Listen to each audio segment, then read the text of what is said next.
ابھی تقریباً یہ 16-17 سال پرانی بات ہے، 16 سال اس طرح ہوگا یا یہ کہ 14 سال کہ دنیا میں مقابلہ ہوا، پوری دنیا میں مقابلہ ہوا یادداشت کا.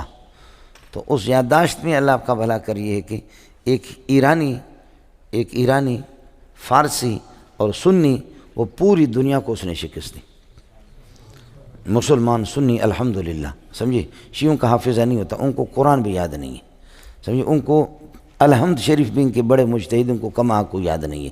اللہ پاک نے ان سے یادداشت، اللہ نے ان سے نکالی ہے، سمجھ شریف میں ہے کہ نہیں. اس کی وجہ ہے کہ بدکاری ان میں بہت زیادہ ہے. جس قوم کے اندر ہندو قرآن کے حافظ ہے، نصارہ قرآن کے حافظ ہے. یہ علامہ قرطبی نے بھی لکھا ہے اور بہت سے لوگوں نے لکھا اور بالکل ہے کہ نصارہ اور ہندو قرآن کے بشرطے کہ باحیا ہندو ہو، بشرطے کہ باحیا نصرانی ہو. بے حیا اگر شیخ الحدیث بھی ہے تو تب بھی اس کو صحیح قرآن یاد نہیں رہے. قاری ہے، پڑھاتا بھی ہے، اللہ آپ کا بھلا کرے. پورا دن 40-40 50-50 پارے سنتے ہیں طلباء سے. ایک طالب سے یہی پارہ سنا، دوسرے سے یہی پارہ سنا، تو اس طرح تکرار سے 40-40 پارہ قاری سنتے ہیں، لیکن پھر بھی ان کو یاد نہیں ہوتا.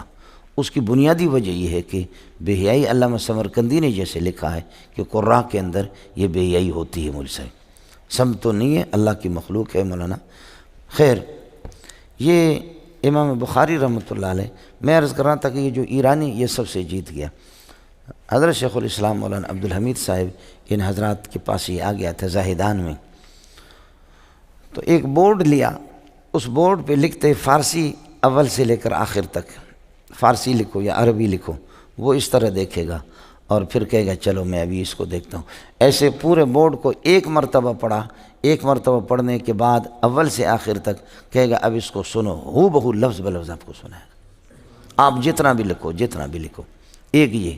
دوسرا یہ کہ ہند سے آپ لکھتے ہیں کہ 102 اور 106، 110، 220 اور 408، 607 مختلف بے ترتیب اس پورے بورڈ کو اعداد آپ لکھتے رہیں. اس نے ایک مرتبہ دیکھا تو اس طرح آپ کو سارا کا سارا سنائے گا اور پھر کہے گا نیچے سے سنو. پھر اس طرح یہ کہ نیچے سے الٹا اوپر جائے گا، بالکل ٹھیک جائے گا.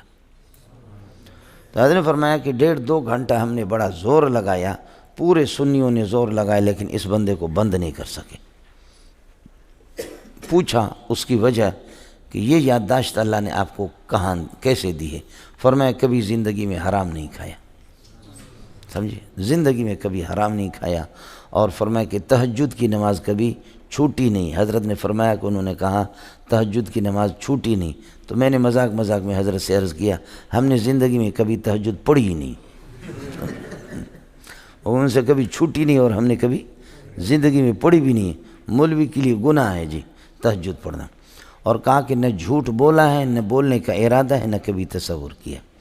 اور بازار کی چیزیں نہیں کھاتے، صرف مجبور ہے ایک کپڑا خریدتے ہیں، باقی اپنی زمین کی سبزیاں ہوتی ہے، گوشت، سب کچھ.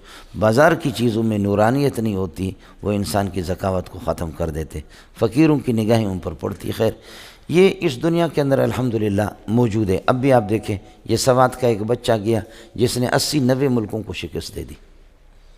سوات کا ایک پٹھان ابھی گیا جس نے عربوں کو 80-82 ملکوں کو انہوں نے شکست دے دی، سمجھے. اسی طرح اب یہ اسی سوات کا ایک بچہ کویت چلا گیا، اس نے بھی پورے بلاد عرب کو شکست دے دی، سمجھے. یہ اللہ کا دین ہے، اللہ جن کو دے دے. ان کے والدین بھی اس قسم کے مستجاب الدعوات ہوتے. کہاں پٹھان اور کہاں عرب، کہاں پٹھان اور بلوچ کی ذکاوت اور کہاں، سمجھے. یہ تو ہوتا ہے، اللہ جس کو دے دے. مزید ویڈیوز کے لیے آپ ہمارے فیس بک پیج کو لائک کریں اور ساتھ ہی ہمارے یوٹیوب چینل کو بھی سبسکرائب کریں تاکہ کسی بھی ناگہانی کی صورت میں آپ کو ہماری ویڈیوز بر وقت مل سکے.